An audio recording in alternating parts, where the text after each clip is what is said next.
بالنسبة للمتعة، أطفالنا مصر محروسة من أقصاها إلى أقصاها، لهم متعة عظيمة جدا، بيستمتعوا برمضان، وليهم برضو طقوس مختلفة، وفرحة رمضان في قلوبهم فرحة احنا بنحسها كآباء مثلا. فهم عندهم لون من ألوان الفرحة في رمضان. تقرير هنشوف فيه فرحة أطفالنا بقدوم شهر رمضان المعظم. نشوف التقرير ثم نعود معكم مرة أخرى في صباح القاهرة.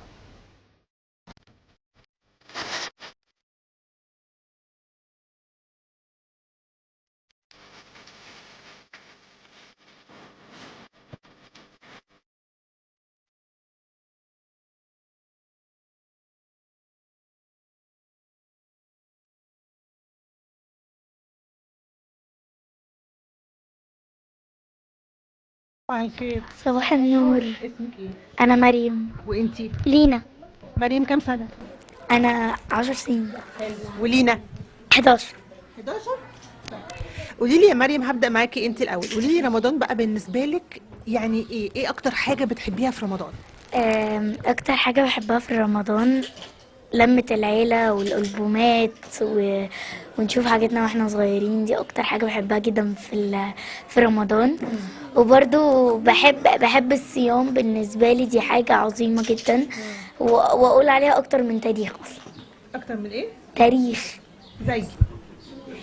زي مثلا بحب اعلق زينة مع اهلي، وبحب اعمل اكتيفيتيز بتاعت رمضان. وبحب برضو اعمل فوانيس. طيب انت دلوقتي بتقولي لي بتحبي تعملي الاكتيفيتيز بتاعت رمضان، زي ايه؟ ايه أكتر اكتيفيتي بتحبي تعمليه؟ لوح رمضان مثلا، زي بحب اللي هو اجيب كرتونة كده واعمل مثلا، احب مثلا كده اعمل حاجة عبارة عن التراويح، الصلاة والصيام وكده. انت بتصومي من امتى بقى؟ قولي لي كده. وانت 10 سنين؟ يعني من الفجر للمغرب لا معروف. يعني من وانت، يعني انت بقالك قد ايه بتصومي؟ يعني انت السنة دي صمتي، السنة اللي فاتت؟ انا بقالي 5 سنين بصوم. 5 سنين. كلميني بقى عن انت اول مرة صمتي، ماما شجعتك ازاي؟ عملتي اول مرة صمت انا وانا عندي 5 سنين. كان اول يوم رمضان، ماما قالت لي احنا لازم نصوم من الفجر ايوه لحد المغرب. تمام. انا ما كنتش مقتنعة. قالت لي ايه؟ انا هكافئك لو صمتي. انا صمت، وهي فعلا كافئتني، عملت لي الاكل اللي انا بحبها. جميل.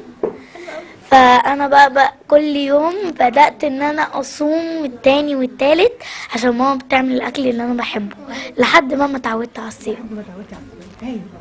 لينا قولي لي بقى، انت بالنسبة لك ايه اكتر حاجة بتحبيها في رمضان؟ بصحى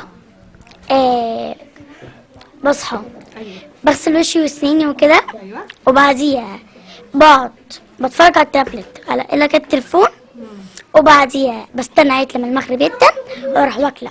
طيب ايه بقى اللي بتحبي تعمليه وانت صايمة؟ يعني بتساعدي ماما، بتعملي حاجة في البيت؟ في الاكل عشان انكس، عشان ببقى جعانه جدا، ويعني لما بشوف الاكل بيجوعني. وبعديها بقعد اذاكر شويه، بعديها بس كده. طب كويس. بتحبي تخرجي في رمضان؟ لا.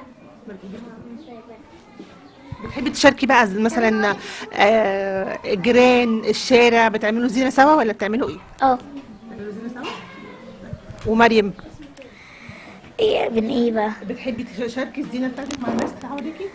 انا بحب جدا اشارك الزينه مع الناس، وبحب اوقات لما البيت بيبقى فاضي واجازه وكده، فبحب ان انا اشارك بقى الالبومات وكده. انا من الحاجات اللي هي القديمه اللي بتحب تشارك الحاجات مع افراد العيله، وبتحب ان هي مثلا البومات، وبتحب ان هي تعلق الزينه، وبتحب ان هي تقعد تهزر معاها، وعزومه والكلام ده كله. انا بحب الناس لما بيتجمعوا عندنا. ايوه. عشان يعني بيبقى حلو قوي لما بنيجي نفطر ومعانا كل الناس عيلتنا. قولوا بقى كل سنة طيب. انا وانتوا طيبين. انتوا عارفين احنا بنعمل ايه في شهر رمضان؟ انتوا بتعملوا ايه؟ انتوا بتصوموا؟ شهر رمضان ده حلو قوي، انتوا عارفين كده؟ احنا بنصوم فيه وبنصلي وبنعلق زينة. مين بيعلق زينة؟ كلكم بتعلقوا زينة؟ وبتصوموا؟ شاطرين، عشان ربنا يحبكم قوي. احنا لما نيجي نعلق زينة هنعلق زينة كلنا مع بعض، ماشي؟ مين بيجيب فانوس؟ جيب لكم فوانيس كتير قوي، ماشي؟ جيب فوانيس. انتوا بتحبوا شخصيات ايه في رمضان؟ ها؟ فوانيس. بتحبوا بوجي وطمطم وتتفرجوا عليهم ولا لا؟ تتفرج على ايه في رمضان؟ تتفرجوا على بوجي وطمطم؟ تتفرجوا على بكار؟ الكرتونات دي حلوه قوي، اتفرجوا عليها في رمضان كتير.